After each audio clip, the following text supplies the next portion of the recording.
വിശാലിനിയുടെ ഇന്നത്തെ എപ്പിസോഡ് ആരംഭിക്കുമ്പോൾ ശാരദാമ്മ പറഞ്ഞതൊക്കെ കേട്ടിട്ട് എനിക്ക് ഒരാളോടും കൂടി ഒന്ന് ആലോചിക്കണം എന്ന് പറഞ്ഞ് ബാലചന്ദ്രനെ ഫോൺ ചെയ്ത് ശാരദാമ്മ പറഞ്ഞ കാര്യങ്ങളൊക്കെ പറയുകയാണ് രാജേശ്വരി. കുറെ സംസാരിച്ച ശേഷം രാജേശ്വരി ചോദിക്കുകയാണ്, എടാ ശാരിക അവളുടെ ഭർത്താവിൻ്റെ വീട്ടിലേക്ക് പോയി നന്നായിട്ട് ജീവിക്കാനായിട്ട് നമ്മൾ വഴി വെക്കണമെന്നാണ് ഞാൻ ചോദിക്കുന്നത്. അതൊക്കെ നമുക്ക് വഴി ഉണ്ടാക്കാൻ ചേച്ചി, അതൊക്കെ പിന്നീടുള്ള കാര്യങ്ങളല്ലേ. ഇപ്പോൾ ഞാൻ പറഞ്ഞതുപോലെ ചേച്ചി ശാരദാമ്മയോട് അങ്ങോട്ട് പറയേ. തുടർന്ന് ശരിയെന്നും പറഞ്ഞ് ഫോൺ വയ്ക്കുന്നു രാജേശ്വരി. ഫോൺ വെച്ച ശേഷം രാജേശ്വരി ശാരദാമ്മയോട് വന്ന് പറയുകയാണ്, വിളിച്ചത് വേറെ ആരെയുമല്ല ഗോപാലേട്ടനെ തന്നെയാണ്. ശാരദയും മക്കളും ഈ നാടൊഴിഞ്ഞു പോവുകയാണെന്ന് പറഞ്ഞപ്പോൾ ഗോപാലേട്ടന് അതിയായ സന്തോഷം. രാജേശ്വരിയുടെ ആ പറച്ചിൽ കേട്ട് ഒന്ന് ഞെട്ടി നോക്കുകയാണ് ശാരദാമ്മ. അതിനുശേഷം രാജേശ്വരി പറയുകയാണ്, വേണ്ടത് എന്താണെന്ന് വെച്ചാൽ കൊടുത്തങ്ങ് പറഞ്ഞു വിടാൻ പറഞ്ഞു ഗോപാലേട്ടൻ. ഗോപാലകൃഷ്ണൻ അങ്ങനെ പറഞ്ഞതിൽ വിഷമിച്ചു നിൽക്കുന്ന ശാരദാമ്മയോട് വീണ്ടും രാജേശ്വരി പറയുകയാണ്, ഭൂമി ഞങ്ങൾ എടുത്തോളാം ശാരദാമ്മേ, ശാരികയെ പറഞ്ഞു വിടാനുള്ളത് എന്തായാലും ഞങ്ങൾ തന്നിരിക്കും. പിന്നെ ഒരു ഉപാധിയുണ്ട്, ശാരദാമ്മയും രാജേശ്വരിയും തമ്മിലായിരിക്കും ഇടപാട്. ഇക്കാര്യം ഗോപാലേട്ടനോട് പറഞ്ഞതായി പോലും പറയരുതെന്ന് ഗോപാലേട്ടൻ എന്നോട് പറഞ്ഞു. എന്തു പറഞ്ഞാലും സ്വന്തം മകളുടെ ജീവിതത്തിൻ്റെ കാര്യമല്ലേ, അതിൻ്റെ പേരിൽ കിടപ്പാടം എഴുതി വാങ്ങാനായിട്ട് ഗോപാലേട്ടനൊരു ചമ്മലുണ്ടാകും എന്നൊക്കെ പറഞ്ഞൊപ്പിക്കുകയാണ് രാജേശ്വരി. പക്ഷെ അതേസമയം ശാരദാമ്മയ്ക്ക് ആ പറച്ചിലൊരു സംശയം തോന്നുന്നുണ്ട്. നാട്ടുകാരറിയുന്നതിനേക്കാൾ കൂടുതൽ ശാരദാമ്മയും മക്കളും ഇതറിയരുതെന്നാണ് ഗോപാലേട്ടൻ എന്നോട് റിക്വസ്റ്റ് ചെയ്തത്. ഗോപാലേട്ടനോട് ഈ ഇടപാടിൻ്റെ കാര്യം സംസാരിക്കുകയോ അദ്ദേഹത്തിന് അറിവുള്ളതായി ഭാവിക്കുകയോ നിങ്ങൾ ചെയ്യരുത്. എന്തു പറയുന്നു എന്ന് ചോദിക്കുമ്പോൾ കണ്ണു നിറഞ്ഞ് ശാരദാമ്മ പറയുകയാണ്, ഇല്ല രാജേശ്വരി, ഒരിക്കലും ഞാൻ പറയില്ല. എന്നാൽ നമുക്ക് പിരിയാം ശാരദാമ്മേ, ബാക്കി കാര്യങ്ങൾ വഴിയെ സംസാരിക്കാം എന്ന് പറഞ്ഞു പോകുന്നു രാജേശ്വരി. കാറിൽ കയറിയിരുന്ന ശേഷം രാജേശ്വരി സ്വയം പറയുകയാണ്, ഇനി മുതൽ കുടുംബശ്രീയുടെ സ്റ്റിയറിംഗ് എൻ്റെ കയ്യിലാണ് ശാരദാമ്മേ, വണ്ടി എങ്ങോട്ടോടണമെന്ന് ഞാൻ തീരുമാനിക്കും. രാജേശ്വരി പോയ ശേഷം വഴിയരികിൽ തന്നെ തളർന്നു നിന്ന ശാരദാമ്മ കണ്ണു നിറഞ്ഞ് അമ്പലത്തിൽ വെച്ച് ഗോപാലകൃഷ്ണൻ വന്ന് ശാരികയെ അനുഗ്രഹിച്ചതും മാല സമ്മാനമായി കൊടുത്തതും പിന്നീട് വീട്ടിലേക്ക് വന്ന് ശാരികയും ശ്യാമയെയും ചേർത്ത് മുത്തം കൊടുത്തതും ഒക്കെ ആലോചിച്ചങ്ങനെ കണ്ണു നിറഞ്ഞ് നിൽക്കുന്നു. എങ്കിലും ഗോപാലേട്ടൻ എന്ന് പറഞ്ഞ് വിങ്ങുകയാണ് അവിടെ നിന്ന് ശാരദാമ്മ. തിരികെ വീട്ടിലേക്ക് നടന്നു പോകുമ്പോഴും കണ്ണു നിറയാതിരിക്കാൻ ഒരുപാട് ശ്രമിക്കുന്നുണ്ട് ശാരദാമ്മ. തുടർന്ന് കാണിക്കുന്നത് സത്യഭാമയുടെ വീടാണ്. അവിടെ ഹാളിൽ ആകെ ദേഷ്യത്തോടുകൂടി അങ്ങോട്ടും ഇങ്ങോട്ടും ഇങ്ങനെ നടക്കുകയാണ് സത്യഭാമ. കൂടെ സുസ്മിതയുമുണ്ട്. അത് കണ്ട് കുറേ നേരം നോക്കിയിരുന്നിട്ട് രാഘവൻ നായർ ചോദിക്കുകയാണ്, എന്താ ഭാമേ, നീ കാര്യം എന്താണെന്ന് വെച്ചാൽ പറയേ. ദേഷ്യത്തോട് തന്നെ ഭാമ പറയുകയാണ്, എൻ്റെ പൊന്നുമോൻ ഒന്നിങ്ങോട്ട് വന്നോട്ടെ, എന്നിട്ട് ഞാൻ കാര്യം എന്താണെന്ന് പറയാം. അന്നേരം അവിടേക്ക് വന്ന വിഷ്ണു ഹാളിൽ നിൽക്കുന്ന സത്യഭാമയെന്ന് നോക്കിയിട്ട് മുകളിലേക്ക് പോകാൻ തുടങ്ങുകയാണ്. അന്നേരം ദേഷ്യത്തോടെ തന്നെ ഭാമ വിളിക്കുകയാണ്, ഒന്ന് ഇങ്ങോട്ട് വാടാന്ന്. അന്നേരം അടുത്തേക്ക് വിഷ്ണു വരുമ്പോൾ ഭാമ ചോദിക്കുകയാണ്, നീ എന്താ എന്നെക്കുറിച്ച് വിചാരിച്ചത്? അതേസമയം ബഹളമൊക്കെ കേട്ട് ശാലിനിയും അവിടേക്ക് വരുന്നുണ്ട്. എന്താ അമ്മയെന്ന് വിഷ്ണു ചോദിക്കുമ്പോൾ സത്യഭാമ ചോദിക്കുകയാണ്, നീ എന്നെ കളിയാക്കാനുള്ള ഒരു കളിപ്പാവയാണെന്ന് കരുതിയോ? അത് കേട്ട് വിഷ്ണു പറയുകയാണ്, അമ്മയെ കളിയാക്കാൻ വേണ്ടിയിട്ട് ഞാനൊന്നും ചെയ്തിട്ടില്ല. അമ്മ ആ സമയത്ത് ആ വീട്ടിൽ വന്ന് കയറുമെന്ന് ഞാൻ കരുതിയില്ല. ഞാൻ വന്ന് കയറിയില്ലെങ്കിൽ അപ്പോഴും വൈദേഹിയുടെ വീട്ടിലെ ഡ്രൈവർ തന്നെയല്ലേ നീ? സംഭവമൊന്നും മനസ്സിലാകാതെ നോക്കി നിൽക്കുകയാണ് രാഘവൻ നായരും ശാലിനിയും. അന്നേരം ഭാമ പറയുകയാണ്, എടാ സത്യഭാമയുടെ മകൻ എന്നുള്ളത് തൂത്താലും തുടച്ചാലും പോകില്ല. അന്നേരം ഭാമ എന്തായി നടക്കുന്നതെന്ന് ചോദിക്കുകയാണ് രാഘവൻ നായർ. അന്നേരം ഭാമ പറയുകയാണ്, ഞാൻ ഇന്ന് വൈദേഹിയുടെ വീട്ടിൽ പോയിരുന്നു. അന്നേരം അവിടെ ഗ്യാസ് കുറ്റിയും ചുമന്നുകൊണ്ട് അവിടെ ഡ്രൈവറായിട്ട് വന്നതാരാണെന്ന് രാഘവേട്ടൻ അറിയാമോ? ദേ എൻ്റെ പൊന്നുമോനെന്നും പറഞ്ഞ് വിഷ്ണുവിനെ പിടിച്ച് രാഘവൻ നായരുടെ മുമ്പിലേക്ക് നിർത്തുകയാണ് സത്യഭാമ. ഭാഗ്യത്തിന് എൻ്റെ തൊലി ഉരിഞ്ഞു പോയില്ലെന്നേ ഉള്ളൂ. ഭാഗ്യത്തിന് വൈദേഹിക്ക് മനസ്സിലായില്ല ഇവൻ എൻ്റെ മോനാണെന്നുള്ളത്. അന്നേരം സുസ്മിത പറയുകയാണ്, അതിന് വിഷ്ണുവേട്ടനെ കുറ്റം പറഞ്ഞിട്ട് ഒരു കാര്യവുമില്ല ആൻറ്റി. മറ്റുള്ളവർ ഈ വീട്ടിലേക്ക് വന്ന് കയറിയതിന് ശേഷമാണ് വിഷ്ണുവേട്ടന് ജോലി ചെയ്യണം എന്നൊക്കെ തോന്നി തുടങ്ങിയത്. അങ്ങനെ ശാലിനിയെ നോക്കി പറയുമ്പോൾ സത്യഭാമയും ഒന്ന് ദേഷ്യത്തോടെ നോക്കുകയാണ് ശാലിനിയെ. അവരുടെ കുടുംബത്തിലെ എല്ലാവരുടെയും കല്യാണവും സ്ത്രീധനവും ഒക്കെ ഇനി വിഷ്ണുവേട്ടൻ്റെ തലയിലാകും. അതിനുവേണ്ടി കൂലിപ്പണിക്കോ വാഷ്റൂം കഴുകാനോ ഒക്കെ പോയെന്നിരിക്കും എന്നൊക്കെ ഘോരഘോരം പ്രസംഗിക്കുകയാണ് സുസ്മിത. അന്നേരം ആകെ ദേഷ്യപ്പെട്ട് സുസ്മിതയ്ക്ക് നേരെ കൈ ചൂണ്ടി വിഷ്ണു പറയുകയാണ്, സുസ്മിതേ, നീ ആവശ്യമില്ലാത്ത കാര്യങ്ങളിൽ ഇടപെടരുത്. അതേ സ്വരത്തിൽ തന്നെ സുസ്മിതയും പറയുകയാണ്, ഞാൻ ഇടപെടും, ഇതെൻ്റെ ആൻറ്റിയുടെ അഭിമാനത്തിൻ്റെ പ്രശ്നമാണ്.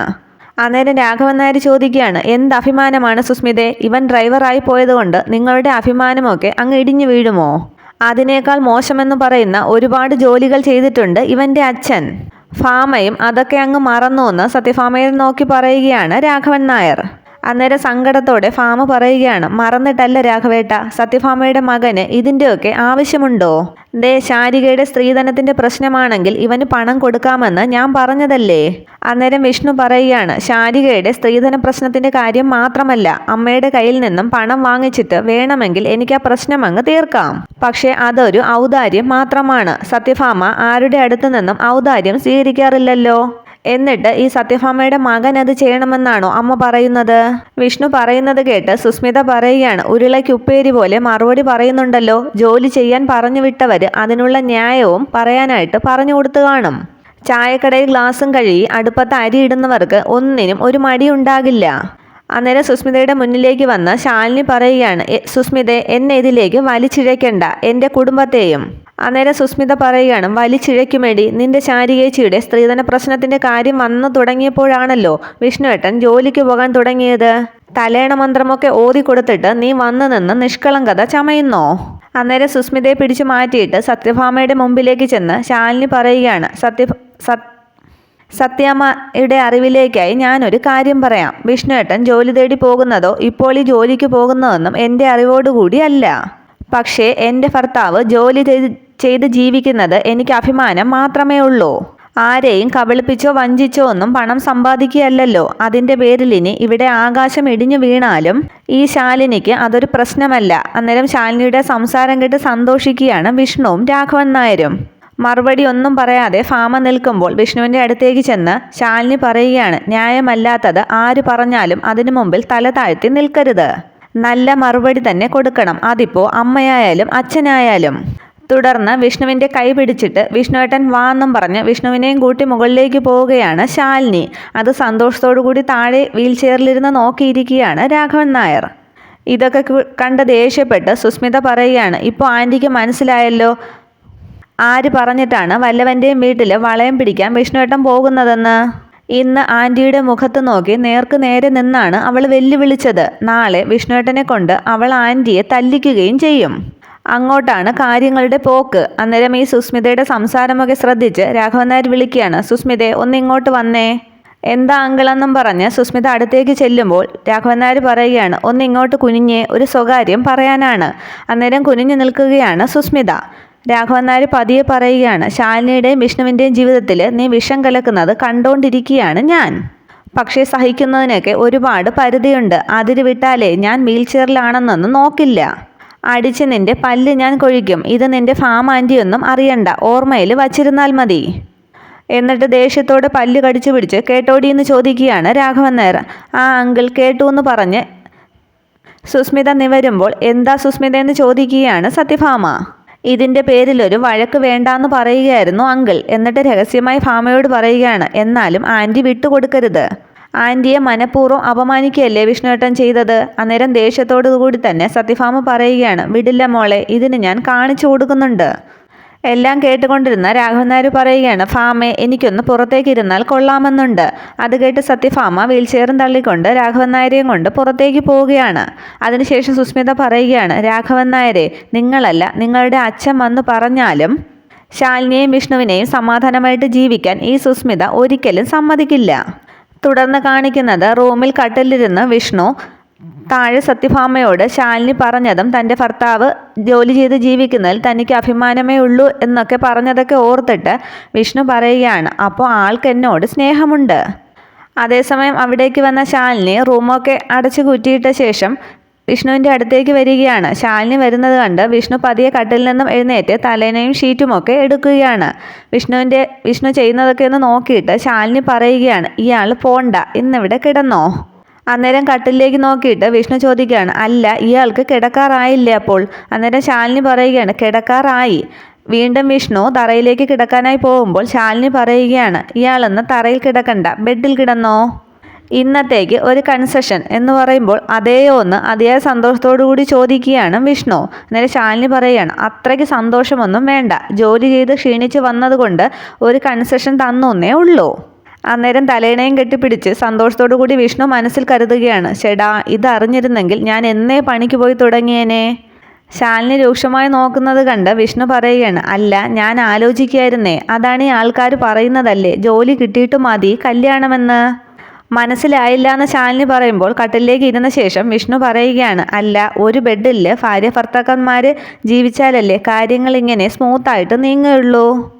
ആഹാ, അപ്പോൾ ദുരുദ്ദേശവുമായിട്ടാണോ ബെഡിലേക്ക് വരുന്നതെന്ന് ചോദിക്കുമ്പോൾ വിഷ്ണു പറയുകയാണ്, ഏയ് അല്ല, ഈ ബെഡ് വരെ എത്തിയതിൻ്റെ സന്തോഷമൊന്ന് പങ്കുവെച്ചതാണേ. ഈ ഭാര്യ ഭർത്താക്കന്മാർ തമ്മിൽ എല്ലാം പങ്കിടണമല്ലോ. അന്നേരം ശാലിനി പറയുകയാണ്, പങ്കിടലൊക്കെ പിന്നീട്, ഇപ്പം ഇയാൾ മര്യാദയ്ക്ക് പോയി കിടന്നുറങ്ങാൻ നോക്ക്. അന്നേരം വിഷ്ണു കരുതുകയാണ്, പങ്കിടലൊക്കെ പിന്നെ, അപ്പോൾ ആ പിന്നേലൊരു പ്രതീക്ഷയുണ്ട്. ഇല്ല എന്ന് പറഞ്ഞില്ലല്ലോ, ആശ്വാസം എന്ന് പറഞ്ഞ് ഓർത്തങ്ങനെ ചിരിക്കുകയാണ് വിഷ്ണു അങ്ങനെ സ്വപ്നം കണ്ടിരിക്കുന്നത് കണ്ട് വിഷ്ണുവിൻ്റെ മുഖത്തിന് നേരെ കൈവീശിയിട്ട് ശാലിനി ചോദിക്കുകയാണ്, അവസരം മുതലാക്കാനെങ്ങാണ് ശ്രമിച്ചാലേ ഈ ബെഡിൽ നിന്നല്ല ഈ റൂമിൽ നിന്ന് തന്നെ ഞാൻ പുറത്താക്കും. മനസ്സിലായി എന്ന് പറഞ്ഞിട്ട് കയ്യിലിരുന്ന തലോണ കട്ടിലേക്ക് വെച്ചിട്ട് വിഷ്ണു ചോദിക്കുകയാണ്, എങ്കിൽ ഞാൻ ആ അറ്റത്ത് കിടന്നോട്ടെ.